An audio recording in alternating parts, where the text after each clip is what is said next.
Hey everyone, welcome back. Today we are going to talk about a very special topic, and that is what is the difference between active following versus not active following?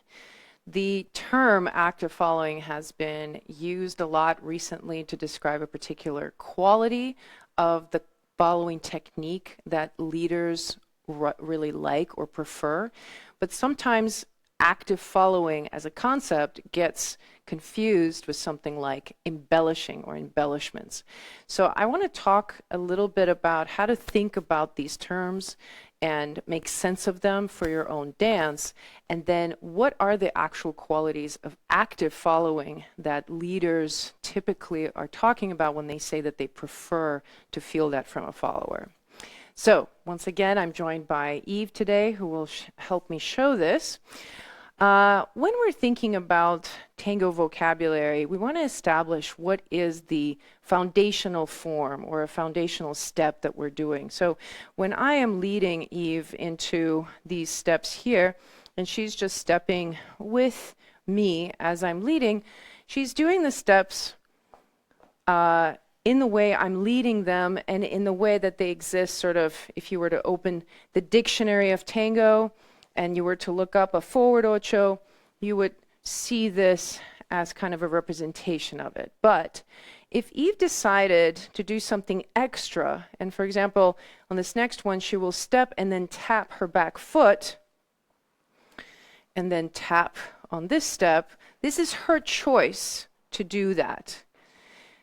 If there's anything else that comes to mind that you might do, so for example, sometimes you might cross your foot behind you before pivoting, and that can be an embellishment. Or there might be other more complex embellishments like this one here, where I'm swinging the foot to the front before actually stepping.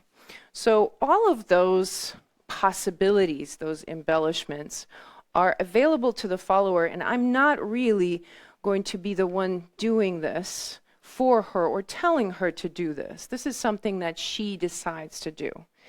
Now, of course, when we're thinking about embellishments, as followers, because they're more of our own personal expression, it's on the follower role to figure out where the embellishments actually belong.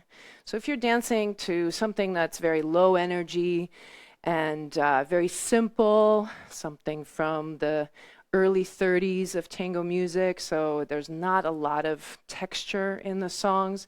It wouldn't make sense for you to start doing a lot of taps or a lot of coloration of your movements because it doesn't actually belong in the music. So whenever you hear that criticism from leaders who might say, oh, I don't like when the follower is just throwing embellishments, or they're too active, they're taking over and doing embellishments all the time where they don't belong. They're typically talking about this quality that the embellishment doesn't really fit with what is happening in the embrace, what is happening in the energy of the song. Not that the embellishments themselves are not good. So that would be what I would say about embellishments. Now, when we're talking about active following, I would say embellishing falls at one end of the extreme, where the embellishment is something that you as a follower decide to do, you lead it in your own movement, right? So that would be an extreme of active following. But when we're thinking about active following as a quality in the dance, it has more to do with how easy or difficult it is for the leader to communicate the movements to you in the moment. So for example, here, when I am deciding to lead a forward step, you'll notice that as soon as I start to project my energy, Eve is responding. And then as soon as I step, she steps with me. Now, if I were to dance with somebody who did not respond as easily, and let's say that they're not aware or don't have as much experience in the dance. So they think that they really need to stay put for a while before going. So here I begin to lead and I'm like, wow, that's really hard. They're not really going. I'm going to need to use a lot of energy. And so I do, and we go. And now when I go to the next step, I again have to lead a lot of energy and a lot of energy. So in this case, the density of the follower's body is making me use a lot of my energy to move them. And so this then points to this relationship that we have between each other when we are moving together. As a follower, you should be aware of how much energy is the leader actually putting out in order to move you. And that's something that comes with time, where we become sensitive to the tension and the different tones that happen in the embrace from the leader. If you feel the leader kind of shake a little bit, or like they're about to brace themselves because they're about to lose balance, those kinds of things you want to watch out for. So if Eve was going to start leading me and I don't activate, I don't dance in an active way, I'm going to wait for her to move me. And you see here, she really has to push me to go. And if we walk around here for a little bit, you'll see how on every step she has to really work hard to get me to go, just because my body has a bit more inertia. So the way I think of it is like a car without power steering versus with. If you've ever had an occasion to drive a car without power steering, it's really hard to turn the wheel because there's nothing that's helping you to actually get the car turned around. So in this case, what I was showing with Eve, it's like my body is in one state of inertia that I'm sort of used to, and I'm just keeping it that way because that's just how I'm used to moving. This is also a very common trait in leaders who decide to follow. A lot of times men who decide to follow, and it's really hard to move them because they're so used to being that monolith, that sort of heavy energy. So in order for us to establish a good working relationship within the embrace, I have to be more sensitive to how much effort she's putting in. So especially when I'm dancing with somebody who wears heels, I'm cognizant of that. And here, when I feel that she's going, I can tell where we're going, and I help her to get us to go to that spot at the same time together without her having to overextend herself energetically.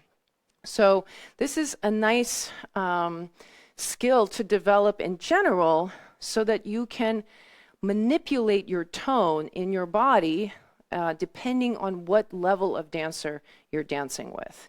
So when I am typically explaining this concept, let's take kind of this model of the elements. We're thinking about earth, water, and air. And imagine that if we start from this idea that the body is more earth and that we're going to move in a way that's going to be more dense, when I begin to compress and my partner feels how much compression I'm offering, she can do that too. And then we move together within that context. And she can feel that I am offering her a certain amount of energy and she's matching it. Now, if I then think, okay, instead of being very earthy and very dense and taking a lot of energy to move, we're going to transition to be more like water.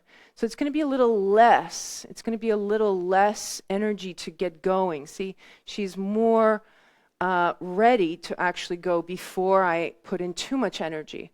So then it creates a different communication that allows for different qualities. And here, we're just as connected as we were on that first version, but it's just the energy between us is flowing a little bit more readily. Now, if we take it to the extreme where it's like more like air, imagining that both of us are very, very light, but we still need to have connection. So what we're saying is here, even as I create a little bit of connection, there's already a response, and we can move together very easily with very little energy between us, but the energy is very clear, and it's very clearly communicated because we're sort of matching the tone, the density of the embrace between each other. Now, this is just an artificial construct to think of it in those terms, but that's something that you can practice anytime you get into the embrace and think to yourself, okay, what is the texture of the embrace here? How do I need to move so that we feel more in harmony? Because if one person is really, really heavy and the other person is really, really light in terms of their energy, the embrace will feel tense for one person and not tense enough for the other person. So to finish out this idea, active following, the way I think of it, is just this idea that the direction and the energy is something I communicate to my follower at the moment of the impulse, right? The moment that I offer the direction and a little bit of that push or pull, she now knows the direction that we're going to go in, and she knows the timing because we're dancing to the same song, and she helps me complete the movement. So as I'm walking with my partner, it's not like I have to drag her to each step. It's something that she's doing herself. And so she's helping me to execute the movement rather than me guiding her into every step. If you want to think about it in this way too, that if we were to isolate the information from the leader and what the follower is responsible for, if she's just holding on to my torso where I cannot really get her to go, and I just start walking, in this case, do you see how it's the follower who is going to create the actual movement? She's the one who's going, right? I'm not making her go, but she is staying with me. And the timing that she is following is according to what my body is doing. So she's reading all of that from my posture and my mechanics. It's not like I am making her do that.